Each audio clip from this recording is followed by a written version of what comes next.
Salve galera do canal, tamo de volta, Zé Augusto na área com mais um vídeo aqui no Nocaute, então já deixa o like e também se inscreve aqui no canal, tá bom? Bem, mais um vídeo aqui onde a gente vai falar de várias notícias, então se você gosta desse estilo de vídeo, não esquece de comentar aqui embaixo, tá bom? Bem, vamos começar aqui então com as curtinhas, notícias rápidas aí do dia de hoje e depois eu vou para as notícias principais do vídeo. Vou pôr na tela aí para vocês, começando, Diego Sanches, ele está fora da luta contra o Donald Cerrone, luta que seria no dia 8 de maio. Donald Cerrone pode ser mantido no card e o UFC busca um substituto para o Diego Sanches. Ainda não foi divulgado o motivo do Diego Sanches sair dessa luta.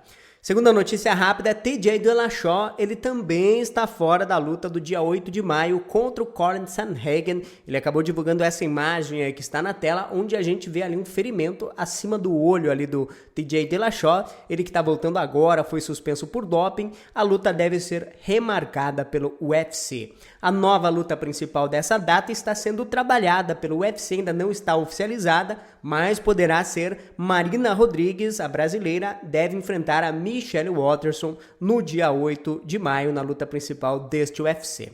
Rodolfo Vieira, o brasileiro, deve voltar no dia 17 de maio e deve enfrentar o Dustin Stoltzfus. Ele deve ser o próximo adversário do Rodolfo Vieira, o Rodolfo Vieira que foi derrotado na sua última luta e vai tentar buscar agora a recuperação no UFC. Conor McGregor, ele vendeu a sua participação naquela marca de whisky Proper 12 pelo valor de 600 milhões de dólares, cerca de 3 bilhões de reais foi o que lucrou aqui o Conor McGregor nessa negociação. Será que sabe fazer dinheiro aqui o Conor McGregor? Tem dinheiro para uma geração inteira e para mais 10. Próxima notícia, Vitor Belfort, ele desafiou o youtuber Jake Paul. Palavras do Vitor Belfort, deixe-me te dar uma lição. Foi o que falou aqui o Vitor Belfort, que quer essa luta contra o Jake Paul. E o Mike Tyson, ele deve voltar agora no mês de setembro e a luta deve ser contra o Lennox Lewis. Os dois lutaram em 2002. Naquela oportunidade, o Mike Tyson acabou nocauteado pelo Lennox Lewis. Bem, vamos lá então para as notícias comentadas agora desse vídeo, começando por esse cara aí, Randy Brown. Ele enfrentou o Alex Cowboy no último sábado, a gente lembra que ele acabou finalizando o Alex Oliveira e depois na entrevista coletiva ele não quis falar o motivo ali daquela treta que ele teve na pesagem. Para quem não lembra a pesagem dos dois, eu vou colocar a imagem aí na tela. Como a gente tá vendo, o Alex Cowboy chega, não cumprimenta, não quer nem fazer encarada, faz ali alguns sinais pro Randy Brown, simplesmente mete o pé, nem cumprimenta, nem nada. E aí depois da luta o Randy Brown não quis falar nos microfones ali pro Joe Rogan o que aconteceu pro Alex Cowboy, tá tão puto da cara com ele.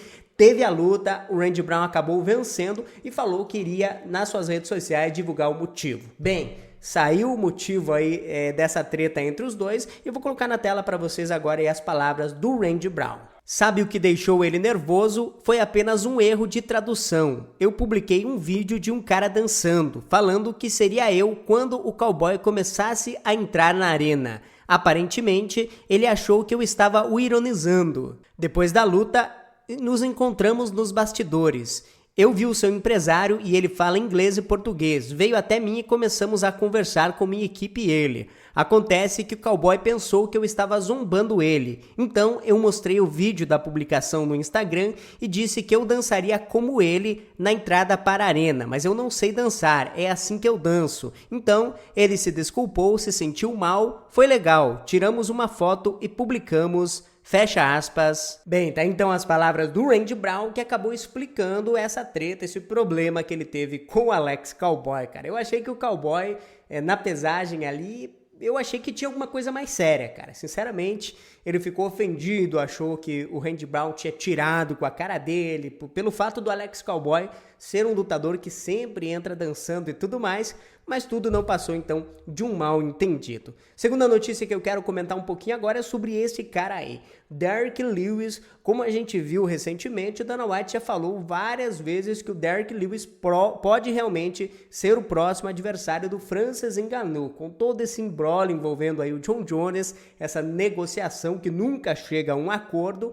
O Francis Ngannou já fala como um próximo desafiante, ele acabou revelando que vai nocautear o Francis Ngannou. Olha só o que que o Derrick Lewis comentou. Abre aspas, eu vou nocauteá-lo na primeira troca de golpes. Eu quase nocauteei o Curtis Blaydes dessa forma, mas ele saiu correndo. Eu sinto isso no meu coração, especialmente pelo jeito que Francis vai pra cima de todos os outros caras. Eu vi ele fazer isso na luta contra Jairzinho.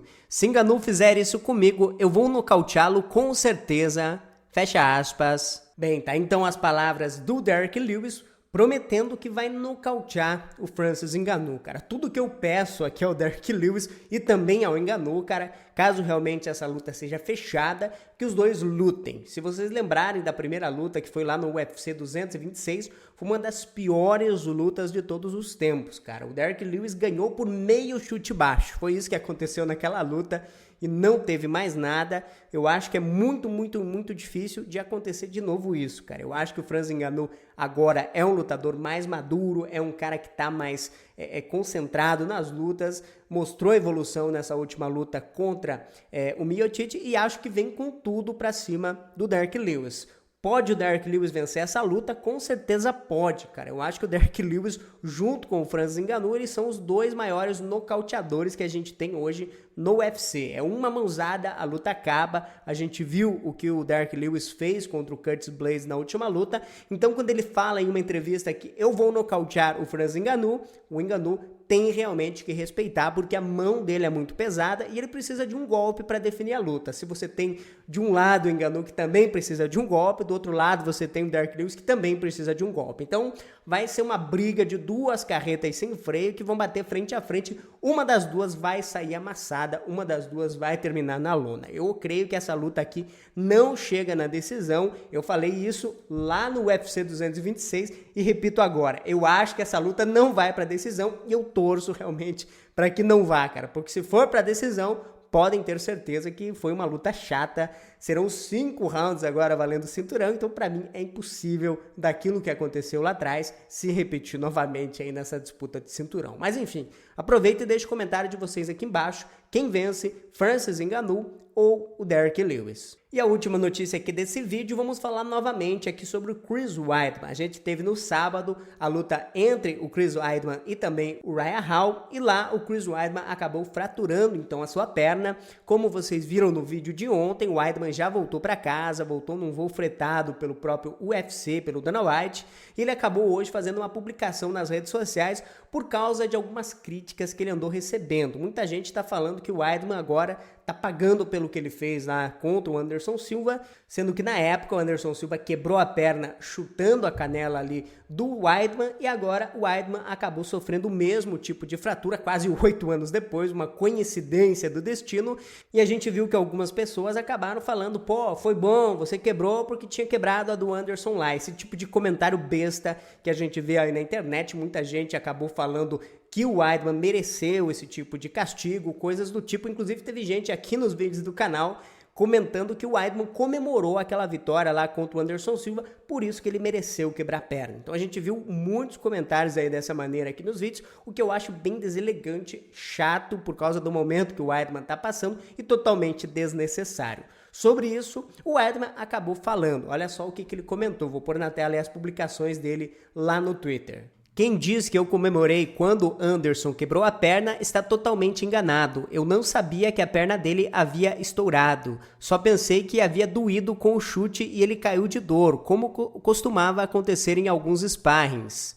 Depois de dar a volta no octógono é que eu percebi aquela cena forte e que ele estava com muitas dores. Ouvi os gritos e fui imediatamente examiná-lo. Tentei consolá-lo. Foi quando percebi que ele segurava a perna no lugar. Não houve felicidade em meu nome naquele momento, daquele ponto em diante. Então empurrei o segurança para fora do caminho para que os treinadores pudessem entrar no octógono e ele pudesse ter alguns rostos familiares ao lado dele naquele momento horrível. Bem, tá então as palavras do Weidman explicando que ele não comemorou, ele não tinha visto que o Anderson realmente tinha quebrado a perna. E cara, sendo bem sincero para vocês, na época da luta eu já achei que o Weidman ele não tinha comemorado. Isso lá quando essa luta aconteceu há 8 anos atrás, ele realmente quando o Anderson chuta, ele já sai correndo, cara. Ele nem olha pro Anderson Silva. Depois que ele vê que o Anderson realmente tá ferido, ele vai em cima do Anderson Silva lá, como a gente tá vendo aí nas imagens. Então,